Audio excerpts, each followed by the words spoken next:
Ichapur Northland high school বিদ্যালয়ের ছাত্রদের জন্য শুরু হলো স্টুডেন্টস ক্যান্টিন। উদ্বোধন করলেন উত্তর ব্যারাকপুর পৌরসভার পৌরপ্রধান মাননীয় শ্রী মলয় ঘোষ মহাশয়।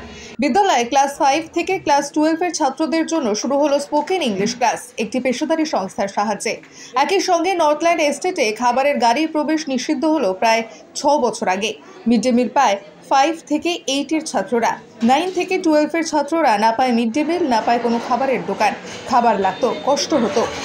জানালাম উত্তর ব্যারাকপুর পৌরপ্রধান মলয় ঘোষকে, জানাতেই উনি সাথে সাথে পাশে এসে দাঁড়ালেন।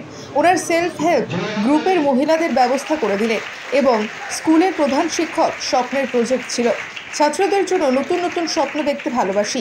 আজ ছিল স্বপ্ন পূরণের দিন। আমাদের মাধ্যমে 6 জন মহিলার কর্মসংস্থান হলো, একথা ভাবতেও ভালো লাগছে। আমাদের ছাত্রদের ক্যান্টিন নিয়ে উন্মাদনা আজ ছিল চোখে পড়ার মতো।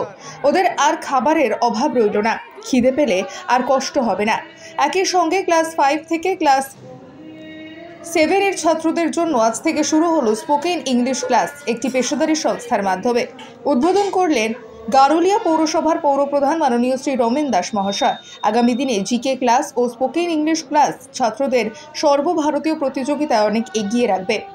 আজকের এই অনুষ্ঠানের অতিথিবর্গ মধ্যে উপস্থিত ছিলেন শ্রী রাকেশ চন্দ্র সাধুকা, আইসি নোয়াপাড়া থানা শ্রী সত্যজিৎ ব্যানার্জি, উপপৌরপ্রধান উত্তর ব্যারাকপুর পৌরসভা শ্রী ধীমান দাস পৌরপিতা, দেবেন্দ্র দাস মুখ্য অফিস আধিকারিক উত্তর ব্যারাকপুর পৌরসভা, শ্রীমতী ইন্দ্রাণী পাঠক স্বয়ম্বর গোষ্ঠীর প্রধান আধিকারিক উত্তর ব্যারাকপুর পৌরসভা।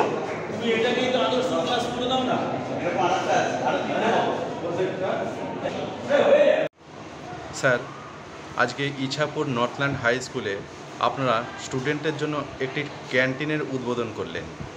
একটি সরকারি স্কুলের যেখানে মিড ডে মিলের ব্যবস্থা আছে, তার পাশাপাশি আপনি এই ক্যান্টিনের যে ব্যবস্থা করলেন, এটা স্টুডেন্টের জন্য কিভাবে উপকারে আসবে এবং কি ভাবনা চিন্তা নিয়ে আপনি এটি চালু করলেন, সে বিষয়ে যদি কিছু অ্যাকচুয়ালি ক্যান্টিনের এই ভাবনাটা শুরু হয়েছিল আমার পক্ষ থেকে গত 1.5 বছর আগে থেকে। কারণ মনে রাখতে হবে, মিড ডে মিল 5 থেকে 8 অবধি ছাত্রদের জন্য আমাদের নর্থল্যান্ড এস্টেট যেটা সিকিউরিটি বসিয়ে দিয়েছে ফ্যাক্টরির পক্ষ থেকে। এই নর্থল্যান্ড এস্টেটে এখন আগের মতো অবাধ যাতায়াত করতে পারে না লোকজন। ফলে খাবারের গাড়ি যেগুলো আগে স্কুলের গেটের বাইরে আসতো, এসে দাঁড়াতো, টিফিনের সময় বাচ্চারা ওখান থেকে খাবার নিত, ছুটির সময় বাচ্চারা খাবার নিত, তারা এখানে এসে এখন খাবার নেওয়ার সুযোগটা পায় না, কারণ গাড়িগুলোর এখানে ঢোকা বন্ধ। ফলে 9 থেকে 12 অবধি ছেলেরা একটা ক্রাইসিসের মধ্যে পড়েছে। গত 6 বছর ধরেই কি 5 বছর ধরে তাদের মধ্যে এই ক্রাইসিসটা চলছে। সেটা হচ্ছে তারা এদিকে মিড ডে মিলটা পাচ্ছে না, যেহেতু সরকারি নিয়মে 5 থেকে 8 অবধি মিড ডে মিল, আবার তারা কোনো খাবারের গাড়িও পাচ্ছে না। ফলে 10-20 টাকা করে খুব গরিব ঘরের ছেলেরাই এখানে পড়ে, গরিব নিম্নবিত্ত পরিবারের ছেলেরা পড়ে। তাদের যদি পকেটে 10-20 টাকা থাকেও, কারণ বাড়ি থেকে রোজ রোজ সবার পক্ষে টিফিন দেওয়া সম্ভব হয় না সব বাড়ি থেকে, সেই টাকাটা থাকলেও তারা সেই টাকাটা ইউটিলাইজ করতে পারছে না, খাবার কিনতে পারছে না, কারণ খাবারের গাড়ি নেই। আর স্কুল চলাকালীন টিফিন আওয়ারে আমরা কাউকে ছাড়ি না বাইরে, এই কারণে একটা নিরাপত্তার প্রশ্ন থাকে। সামনে বড় রাস্তা রয়েছে, বড় রাস্তায় গিয়ে একটা যদি অ্যাক্সিডেন্ট হয়, সেক্ষেত্রে স্কুলেরই সেটা দায়িত্ব এসে পড়বে। সেই কারণে আমরা এই সব বিষয়গুলোকে অ্যাভয়েড করার জন্য এবং ছাত্রদের 9 থেকে 12 ছাত্রদের একটা ঠিকঠাকভাবে খাবারের অ্যারেঞ্জমেন্ট করবার জন্য টিফিনবেলা আমরা স্টুডেন্ট ক্যান্টিনটা আমরা করেছি।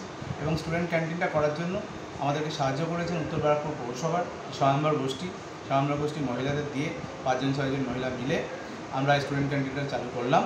এবং আমরা এর মাধ্যমে এই 5-6 জনকে একটা কর্মসংস্থানের দিশাও দেখাতে পারলাম। এইভাবে আগিয়ে চলছে, যেখানে ছাত্র সংখ্যাও বেশি এবং বিভিন্ন জিম বলুন, ক্যান্টিন হলে একটা পর এক কাজ করে যাচ্ছে। কি জানাবেন? হ্যাঁ, নর্থল্যান্ড স্কুলের প্রধান শিক্ষক মহাশয় সিদ্ধার্থবাবু অত্যন্ত করিতকর্মা মানুষ।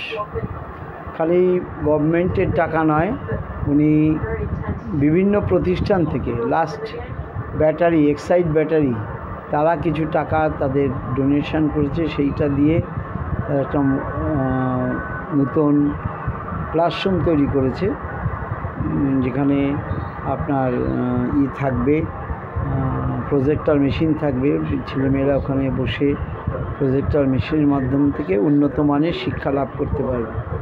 তারপরে আবার তারা একটা ক্যান্টিন করেছে এবং সেটা উত্তর ব্যারাকপুর পৌরসভার স্বনির্ভর গোষ্ঠীর মেয়েরা সেই ক্যান্টিন পরিচালনা করবে। যেহেতু ক্লাস 5 থেকে 8 তারা খেতে পাবে, মিড ডে মিল পায়। 9, 10, 11, 12 তারা কিছু পায় না। এবং নর্থল্যান্ড স্কুলে আগে ওই ঠেলা গাড়ি করে কিছু খাবার দাবার, এই চানা চটপটি, আলু কাবলি, এরকম বিভিন্ন রকম খাবার দাবার আসতো গেটের সামনে। এখন গেটে নতুন করে সিকিউরিটি বসিয়ে দেওয়ার ফলে কোনো বাইরের খাবার ঢুকতে পারে না, গাড়ি ঢুকতে পারে না। এবং 9, 10, 11, 12 ছেলেদের খিদে পেলেও তারা কোনো খাবার পায় না। সে কারণে